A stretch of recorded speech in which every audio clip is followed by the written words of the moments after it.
Hello and welcome to this week's review of My Hero Academia Vigilantes, the manga series, and this week I review the episode titled Explosive Man, and we kick off this review, as always do with these reviews, by talking about the positives and the headline positives. I am impressed by the substance of this episode. I thought the artwork was brilliant, and it features the kind of fight that I love for series like this. So, just two things before we kick off this review. One, I've got the fan on, so if you hear any whizzing noises in the background, that's what it is. And the second thing I will point out is that this is my second time recording this review. I recorded it about a week ago, and it's only just now when I was about to start editing it that I noticed I'd accidentally knocked the echo on from my microphone, so yeah, it sounded like I was recording the entire thing inside of a cave, which is cute, but I don't think that's an angle that really does the substance, the material on here that I'm reviewing much credit. But that said, let's actually talk about the material itself. Let us talk about the episode.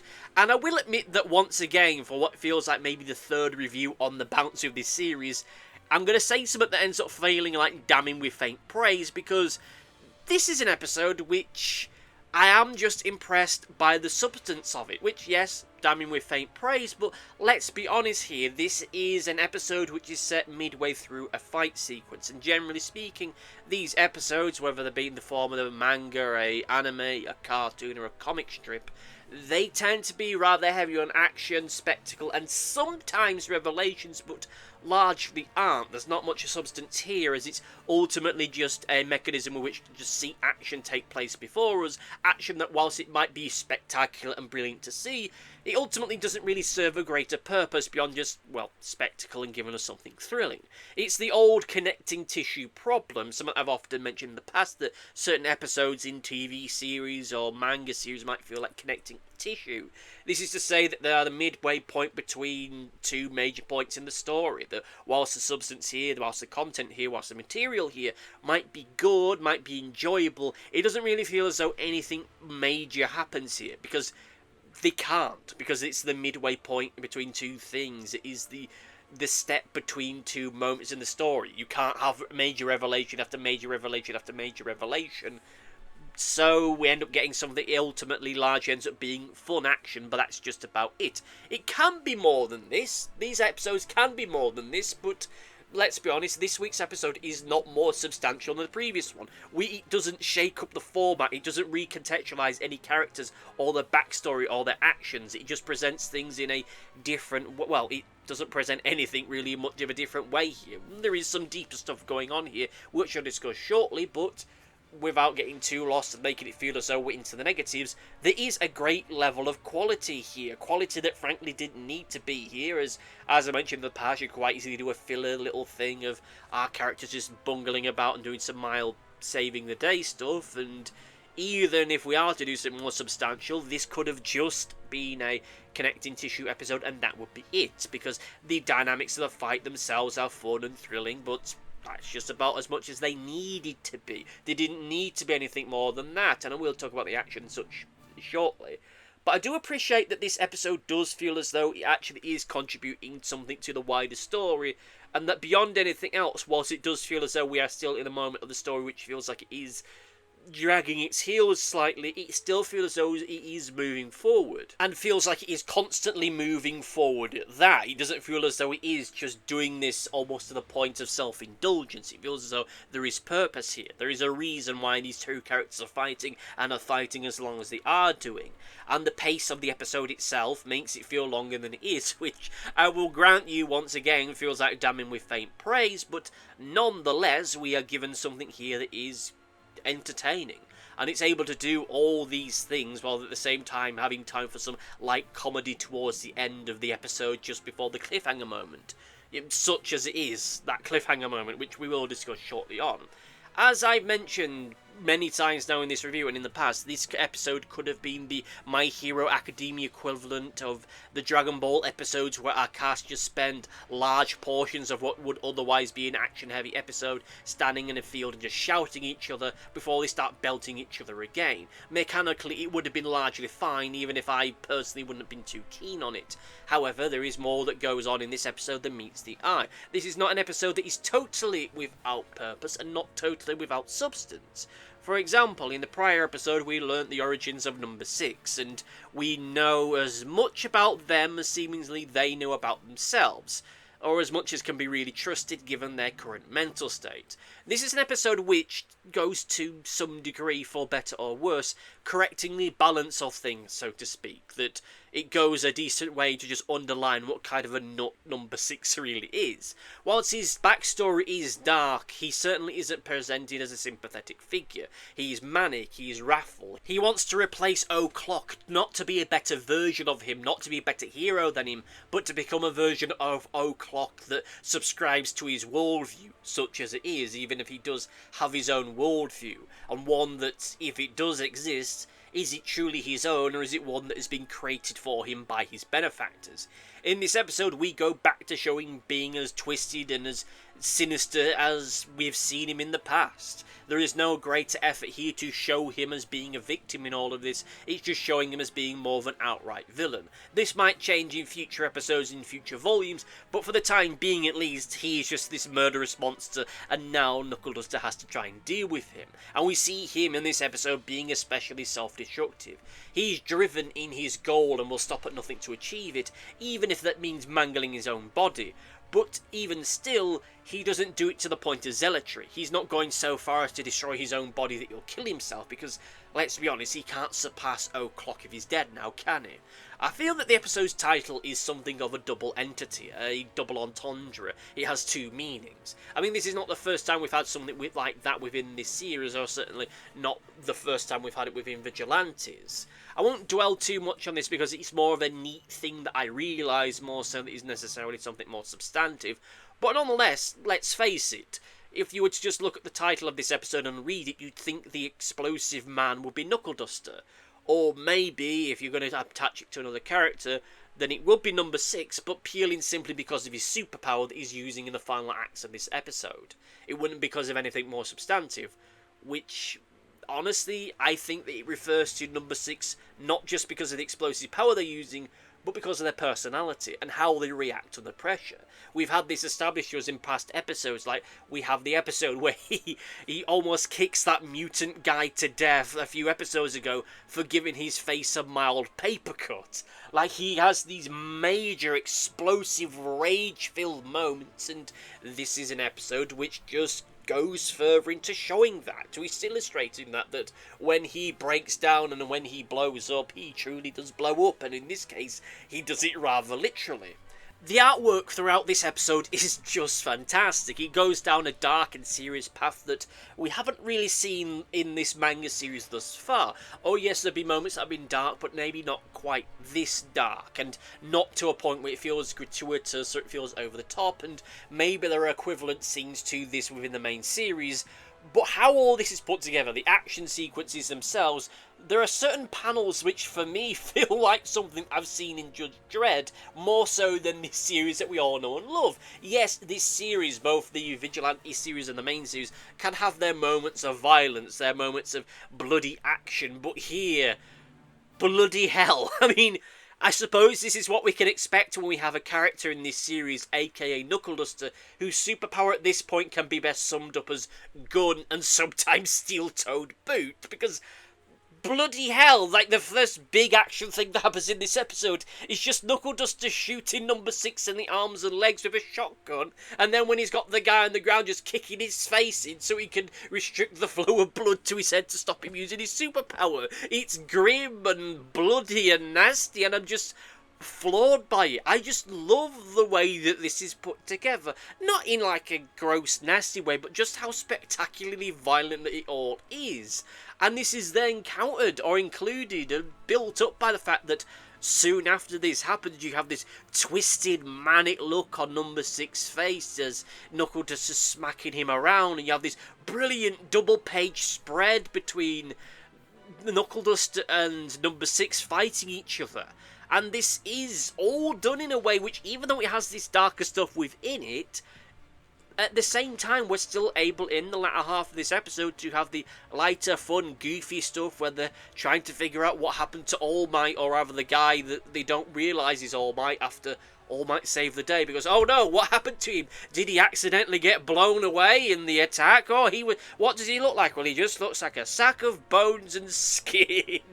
And that stuff was able to be done without it feeling too far out of place, mostly due to the pacing itself, and all of this stuff, it's brilliant. Even beyond just the spectacle of it, but the fact that I love just how brutal and bloody the fighting here is. It is just... I love the contrast that we have here. Like, this fight, there is nothing clean or sophisticated about it. It is murderous, it is violent, it is nasty, it is brutal in a way that we haven't really seen that much. Well, maybe in the main series, yes, but certainly not here. And even then, we've not seen people go at it quite like this. Again, this feels like something I'd more expect in a Judge Dredd comic or a 2000 AD comic, more so than what I expect to see here in a series which, whilst it has its darker moments, it doesn't just go to the point of people shooting each other point-blank range with a shotgun. And all of that contrasts brilliantly with All Might's heroics. It almost creates this juxtaposition which reveals the reality of living in this world, where we have all these characters, we have Knuckle Duster and Crawler and all the others gathered around, enjoying this moment of the post-victory celebration. Like, All Might saved the day, it's the wrap-up stuff, the witty banter, the gag that you'd expect to see at the end of an episode of Superman or at the end of a Superman comic. Everything's nice, everything's rosy, everything's fun, and then here, only a few miles away, a few meters away rather, we have all this bloody nastiness kicking off. It's like the illusion of what hero society is versus the reality of it. The illusion, the culture, the safe to put on the front of a packet of cornflakes version with All Might versus the brutal, nasty reality of it with Knuckle Duster. And I just love how it all contrasts here. With All Might, we get the almost Silver Age heroics of him flying in and saving the day at such a rate that it's almost comical, that he's able to save the day and have time to save all the puppies and kitties and birdies from getting squashed by the falling sky egg, as well as save people, do autograph signings and all that kind of stuff. Meanwhile, you've got all this brutal nastiness happening just off camera. It's amazing. It really does. I love it. I love the way it's put together. I always want to say that when I talk about the stuff that's this grim and this dark and this bloody, I'm not a psychopath. I'm not reveling in it. I just love the juxtaposition of it. I love the fact that we're able to just see just these two very different worlds of hero work in a way which I do admit that I think the series itself misses or needs. I don't think it needs to be bloody. I don't think it needs to be violent. But I think that a greater effort needs to be made to show this contrast between being a licensed hero and being a vigilante, because for extended periods in this series it doesn't really feel as though there's much in it. Not at all. At the end of the day, it just feels like the vigilante characters are just low-ranking heroes. That's just about it. There's nothing about what they're doing which is any way really different to what the heroes are doing. I mean, again, it doesn't need to go down a deep, dark, bloody path, but even still, this is the kind of thing that just shows it, that you can have the happy-go-lucky superhero thing of saving the day with the witty banter at the end, and then you can have the darker reality of there's still fights going on and they're not always clean and beautiful. Like, this is feeling like something I should probably save for another time, but regardless, I do really appreciate all that stuff. With all that said, let us get into the negatives, and by the looks of things, this review is going to be far shorter, and if you heard a weird bleep midway through the review, it's because I got a message on something, so it's not one of your devices, though by now I think you've probably realised it's not one of your devices. And nonetheless, as we get into the negatives, I have to say is that the cliffhanger does not work for me. I know that they're intended to have some kind of ambiguity as to who survives here. I mean, from a just raw construction point of view, had I not known what I know now, I would be on the edge of my seat. I'd be excited to see who's going to survive, who isn't going to survive. But we know that this is set in the past. We know that this is set like a month or so before Knuckle Duster goes to Hong Kong. So we know he survived. So unless we've got to that point in the timeline or after it and I've not realised it, we know Knuckle Duster's going to survive this. Because otherwise he can't go to Hong Kong to have his adventures where he's beating up drug dealers over there. So we know that he's going to survive it. The only ambiguity here that we have is with number 6. And I don't think he's going to go down either because of just how early it is to this volume. I mean, unless there's a bad guy waiting in the wings to take over from him, though we had no hint of that being the case, beyond the fact that he's working with a larger organisation. Though in fairness, we had no hint that there was going to be any other villains beyond B, as there were no hints of there being other people in his organisation. Like, we only ever see one at a time.